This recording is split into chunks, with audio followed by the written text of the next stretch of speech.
Fan শব্দের অর্থ কি? তোমাদের কি কলম আছে? দেখি কলমটা দেখা আমাকে। তাহলে এই যে কলম, আমার হাতে একটা কলম আছে, তাহলে এই ফ্যান শব্দের অর্থ কি? সবাই আমার সাথে একসাথে একটু জোরে বলো দেখি। ফ্যান। ফ্যান অর্থ, আবার বলো। ফ্যান অর্থ কলম। কলম দিয়ে আমরা কি করি? তোমরা কি লিখছ? তাহলে তোমরা একটু আগে ফ্যান শব্দটি জানলা, এখন কলমটা দেখলা, কলম দিয়ে আবার লিখছ। তাহলে বলো আই হ্যাভ ফ্যান। আমার কলম আছে।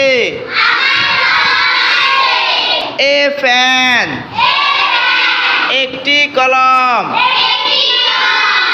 সবাই কলমগুলো নামাতো। দেলো, আর তুমি কলম উঠাও দেখি উপরে। এখানে কয়টা কলম? তাহলে এ ফ্যান কয়টা কলম? একটা কলম। ঠিক আছে, সবাই কলম দেখাও তো দেখি। সবাই আবার একসাথে বলি। We have fan. We have fan. আমাদের কলম আছে। ফ্যান অর্থ কলম। ফ্যান অর্থ কি? ওকে।